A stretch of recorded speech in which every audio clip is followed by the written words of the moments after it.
Peace and Black Power, family.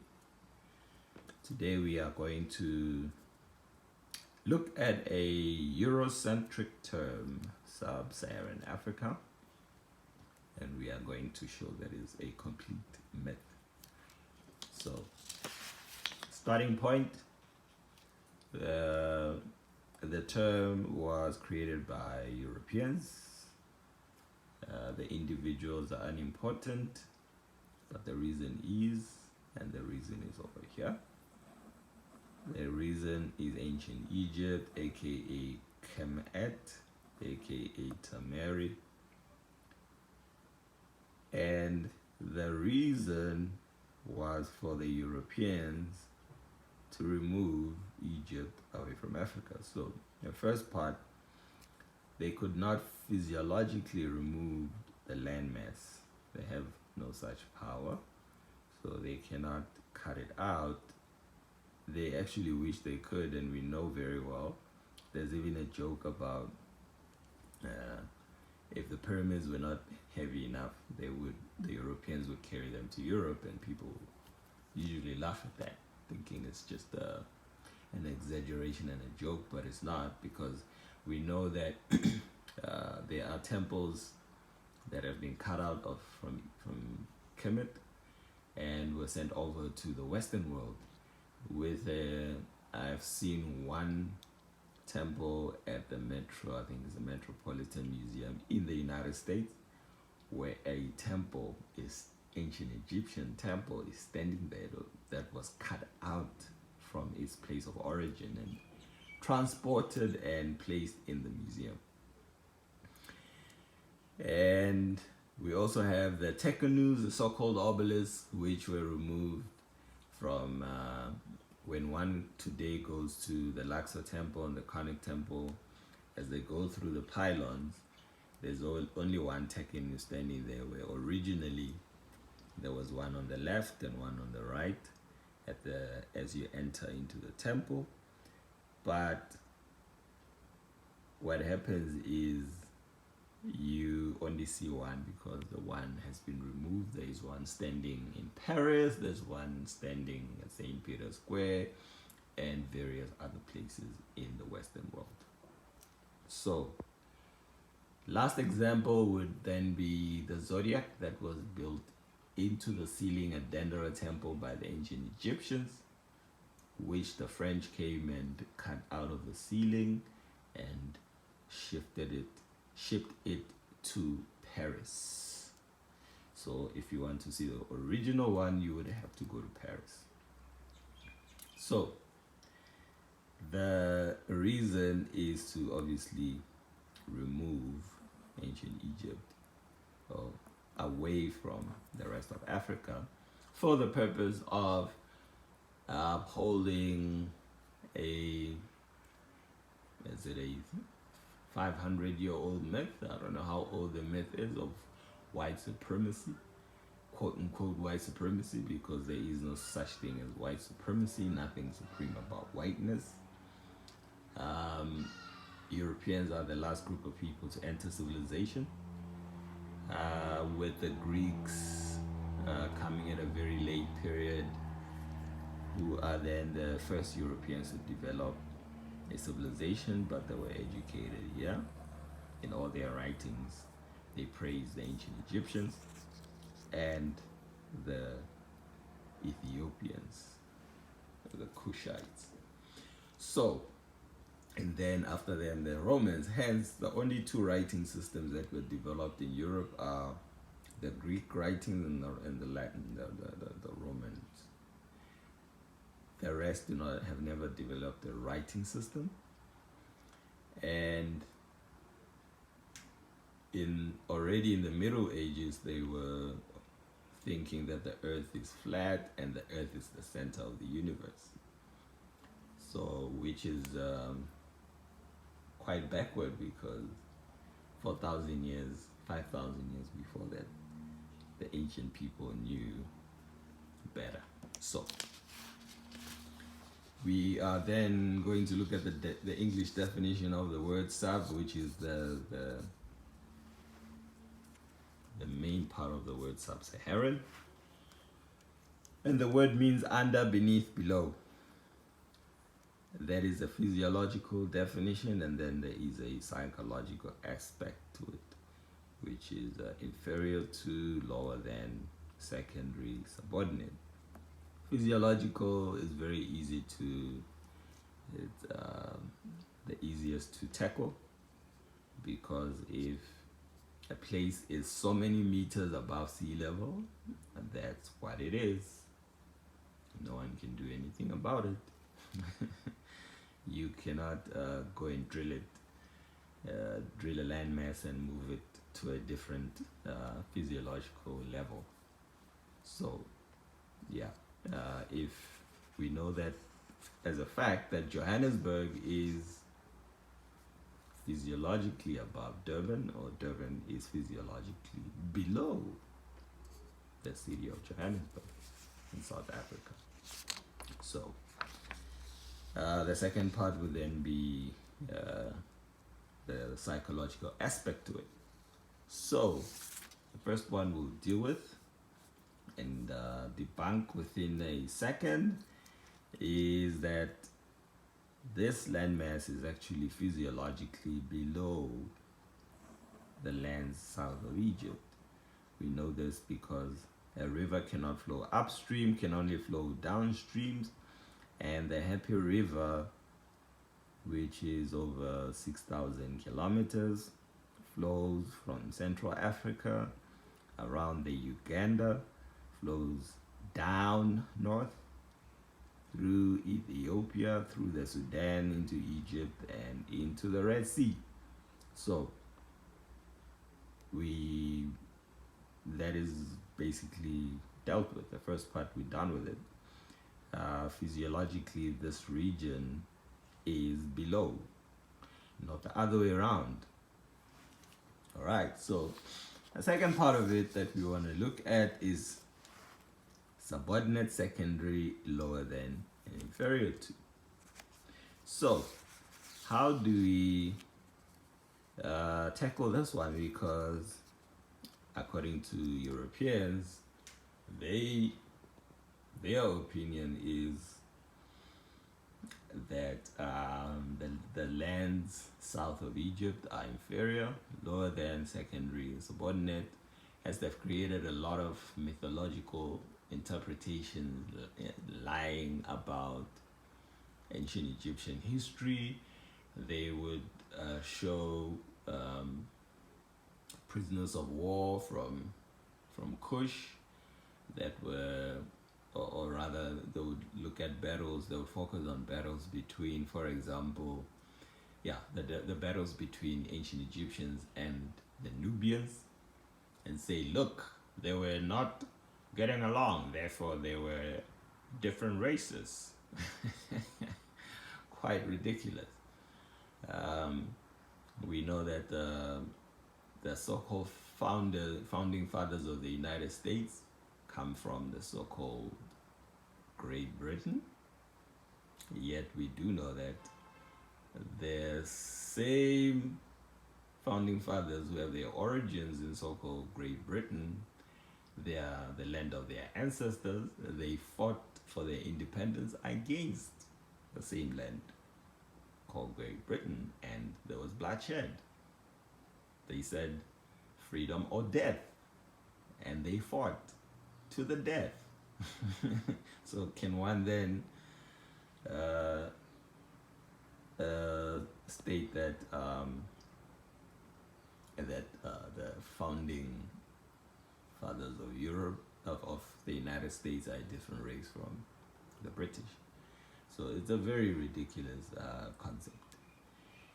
And second to that is the fact that the so-called people called Nubians, the ancient Egyptians, did not have a concept of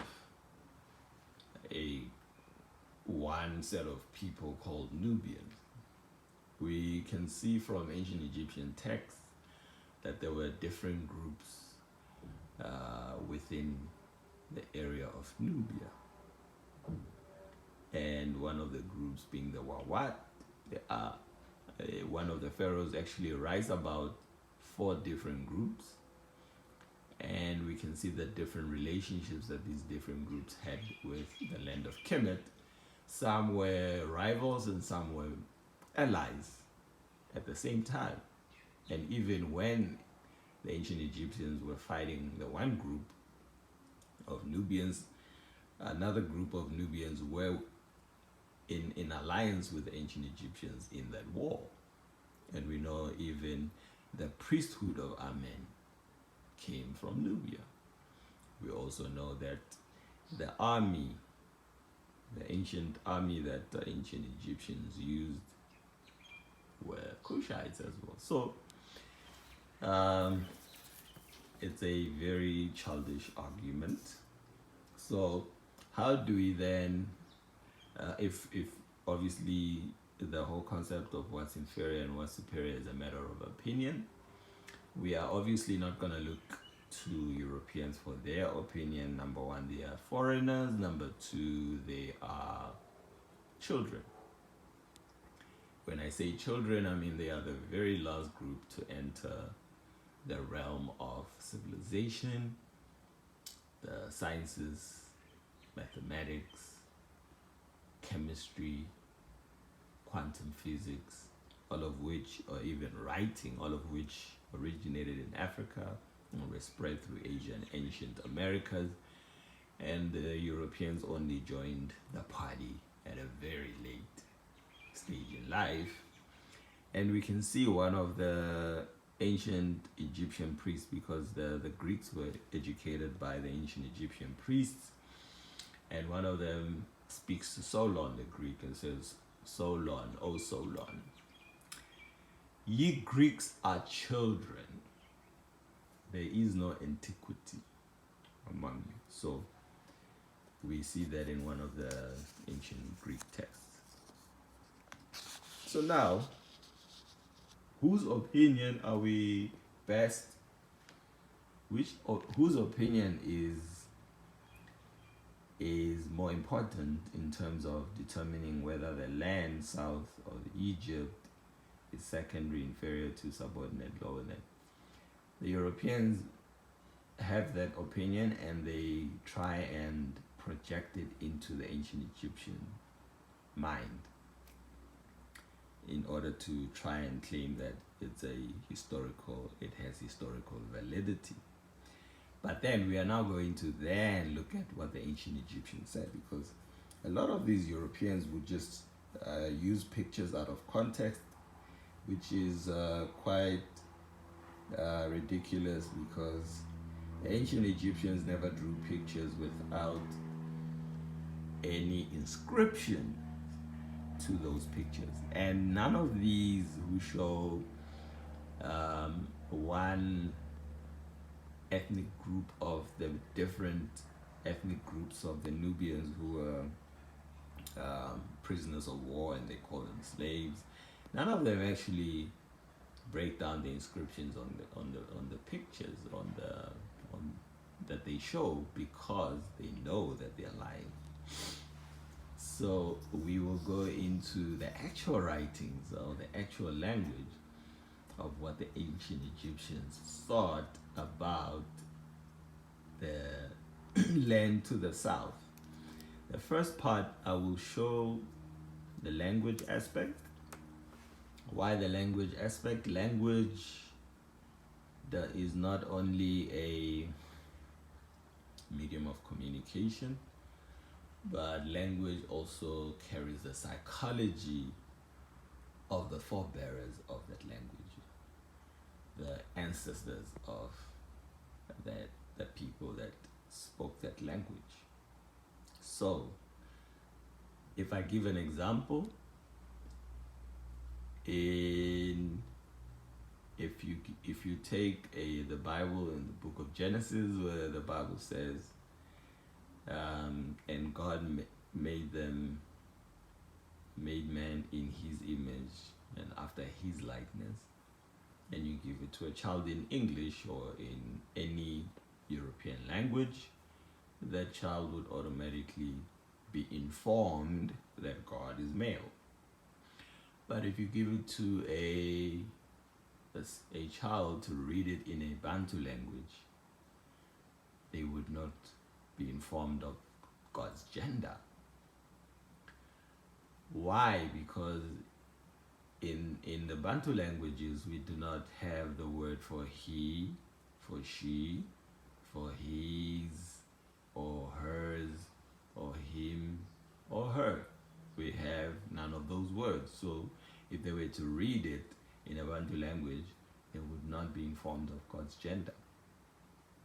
They would have to somehow, you would get different imaginations of whether God looks like their mother or their father, or both. So there's the difference.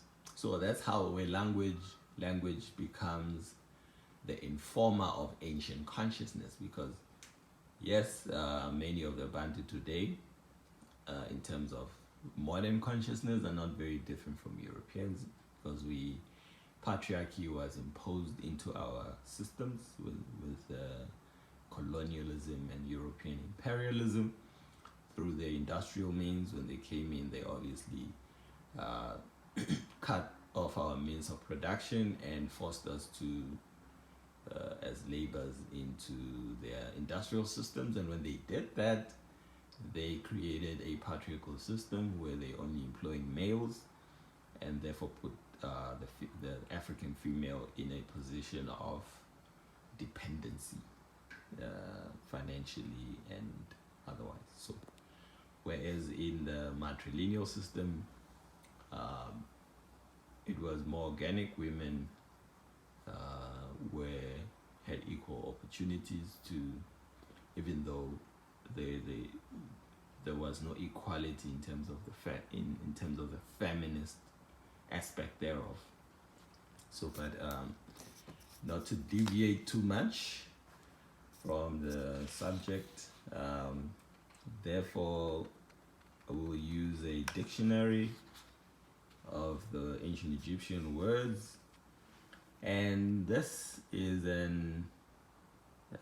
this comes from a dictionary of the Merionetta to English, which was translated by E.A. Wallace Budge of the British Museum.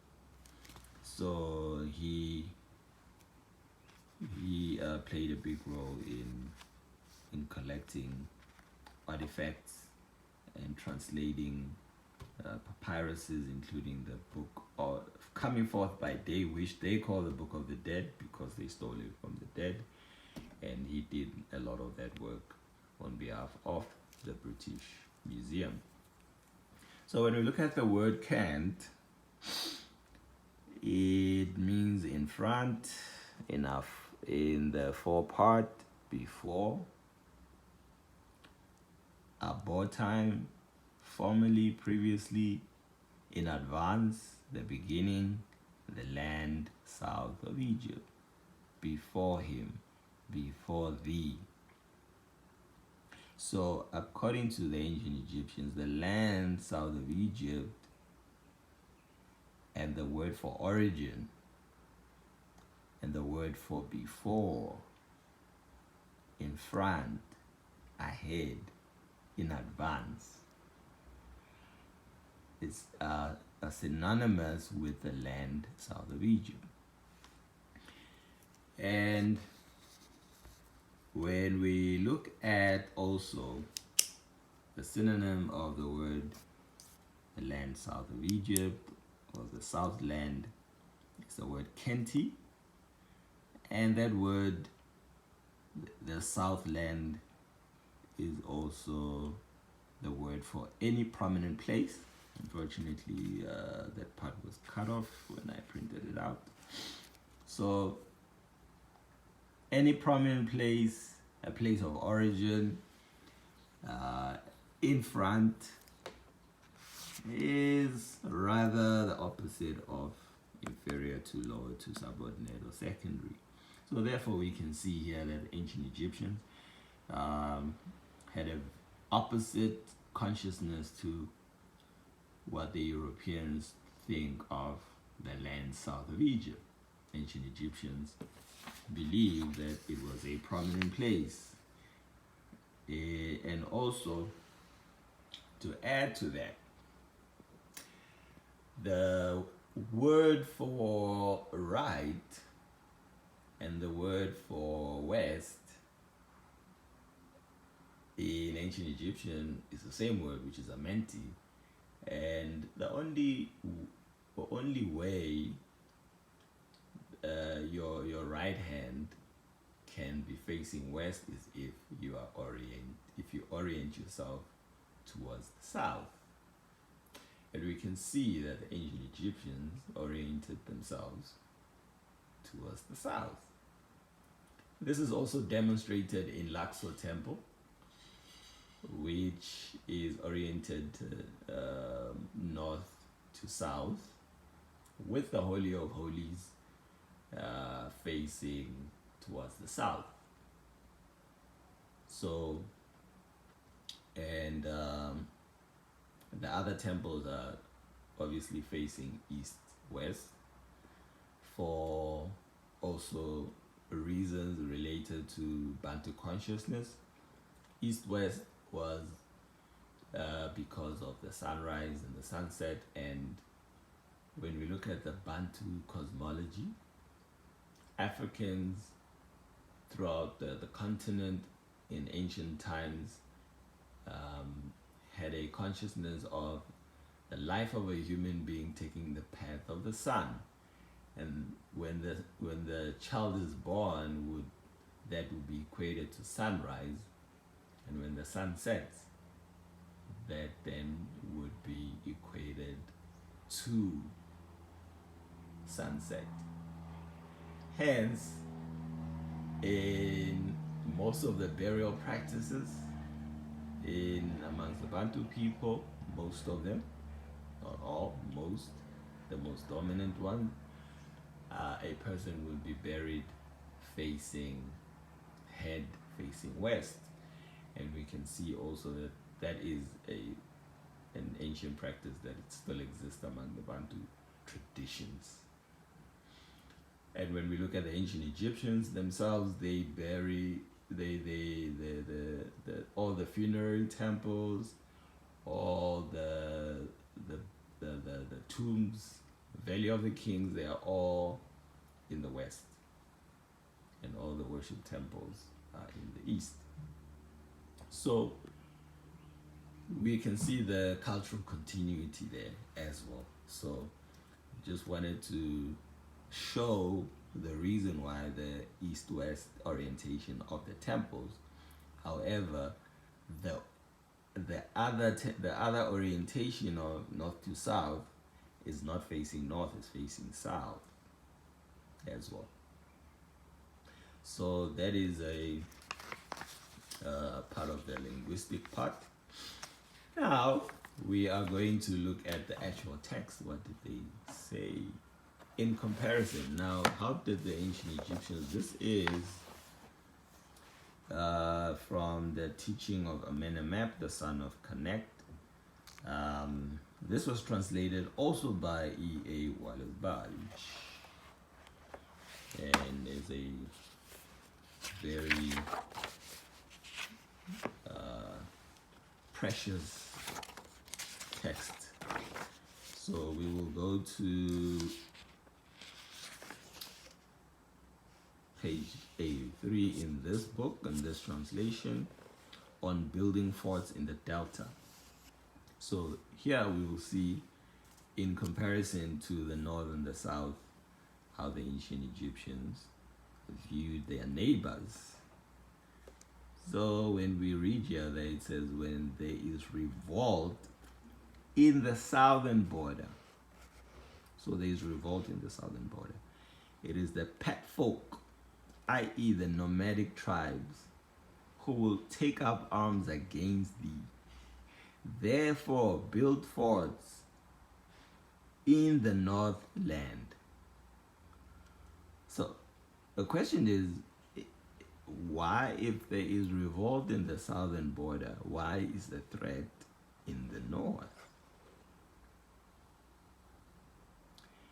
We can see the reason is because the ancient Egyptians viewed their northern neighbors as savages. We can see it written in their text. They even say that about the Asiatic people, saying they are savages. They've been warring since the time of Heru or Horus. No one defeats them and they defeat no one. So this is how the ancient Egyptians viewed their people in the northern lands. So, and here they are not, so they are actually showing a comparison between the southern and the northern land, and we can see that when there's a revolt in the southern border, when there is a problem in the southern border, the threat will come from the north. Why? Because the southern border, the unification between the north and the southern border between Nubia and Kemet would strengthen the region, protecting it from the savages in the north. So yes, as we can see, ladies and gentlemen, that the ancient Egyptians did not see the land to the south as inferior, subordinate, secondary, lower than. So psychologically, the land to the south cannot be sub in the psychological aspect, and neither can it be sub in the physiological context also. So how then can we justify the word Sub-Saharan Africa? We cannot, because physiologically the land is in the south of Egypt, is elevated, is higher. Psychologically, the ancient Egyptians associated the land to the south as superior, as a prominent place. So the conclusion is, once again, Eurocentric terms of Africa are invalid. They're, in any way you try to look at it, there is no below. When you are standing in this region and looking towards this way, there is nothing below or beneath or inferior, but rather the opposite. Thank you very much. Please like, share the video, and subscribe. Press that subscribe button for more of these interesting videos, and do share these with all the people around you, so that we can spread the light and the knowledge. The age of ignorance is coming to a close, as the age of Pisces is coming to a close, as we usher in the age of Aquarius, where they that have been submerged in the water like the fish will emerge out of the waters of ignorance and into the consciousness of Ra. So in another video, the next video, I will be sharing the myth of the Middle East, who obviously it has the same reason why the Middle East was created, but we'll also look at how the ancient people viewed the region, to show that there is no such thing as the Middle East. It was actually part of Africa, but I will demonstrate that using ancient evidence. Thank you very much. Peace and Black Power.